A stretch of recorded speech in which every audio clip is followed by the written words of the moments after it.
किसी ने क्या खूब कहा है, देर से बनो पर जरूर कुछ बनो, क्योंकि वक्त के साथ लोग खैरियत नहीं, हैसियत पूछते हैं। नमस्कार दोस्तों, मेरा नाम प्रेम प्रकाश पांडे है। आज अपने चैनल पर एक नई बेहतरीन मोटिवेशनल स्टोरी लेकर के आया हूं। आज की स्टोरी के जरिए हम जानेंगे कि मददगार बनो, मदद लेने वाला नहीं। कहने का तात्पर्य है कि हमें मदद देनी चाहिए, मदद लेने की नहीं सोचनी चाहिए। तो चलिए, चैनल को सब्सक्राइब नहीं किया है, सब्सक्राइब कर लीजिए और सुनते हैं यह बेहतरीन स्टोरी।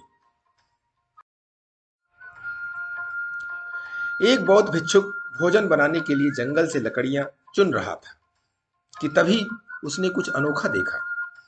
कितना अजीब है ये, उसने बिना पैरों की लोमड़ी को देखते हुए मन ही मन सोचा।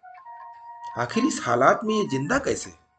उसे आश्चर्य हुआ, और ऊपर से ये बिल्कुल स्वस्थ है।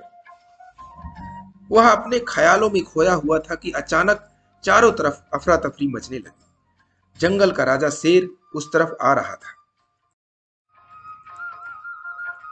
भिक्षुक भी तेजी दिखाते हुए एक ऊंचे पेड़ पर चढ़ गया और वहीं से सब कुछ देखने लगा।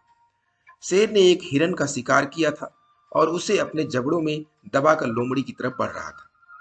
पर उसने लोमड़ी पर हमला नहीं किया, बल्कि उसे भी खाने के लिए मांस के कुछ टुकड़े डाल दिए। ये तो घोर आश्चर्य है। शेर लोमड़ी को मारने की बजाय उसे भोजन दे रहा है।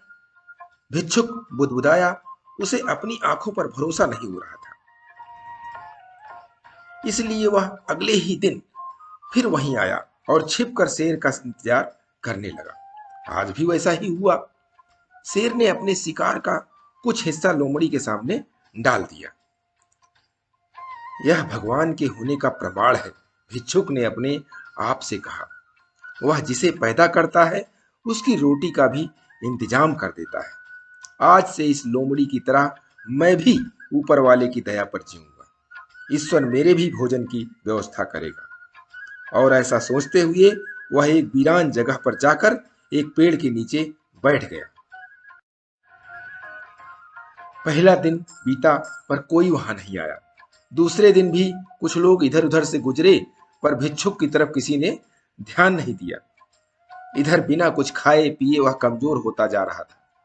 इसी तरह कुछ और दिन बीत गए। अब तो उसकी रही सही ताकत भी खत्म हो गई।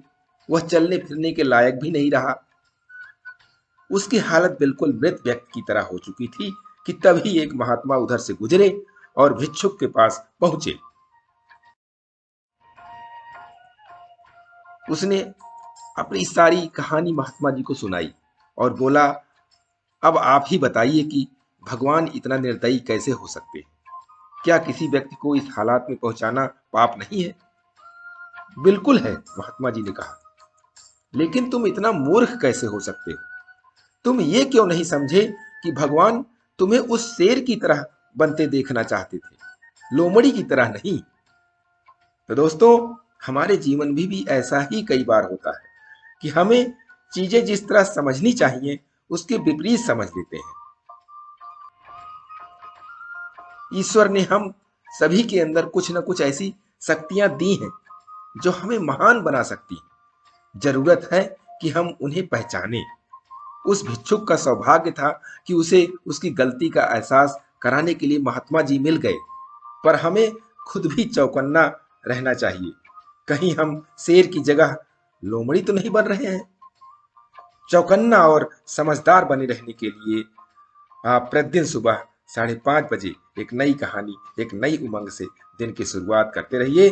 तब तक के लिए छोटों से मिले प्यार और बड़ों से मिले आशीर्वाद और भगवान के सहारे के साथ यही कहूंगा कि काम तो सभी करते हैं, पर काम करो कुछ ऐसा कि उदाहरण बन जाए। ये छोटी सी स्टोरी आपको अच्छी लगी तो लाइक कीजिए, शेयर कीजिए अपने इष्ट मित्रों में भी, और कमेंट्स कीजिए। और चैनल को अभी तक सब्सक्राइब नहीं किया, सब्सक्राइब कर लीजिए। और नई नई बेहतरीन मोटिवेशनल स्टोरी पाने के लिए प्रेस बेल आइकन।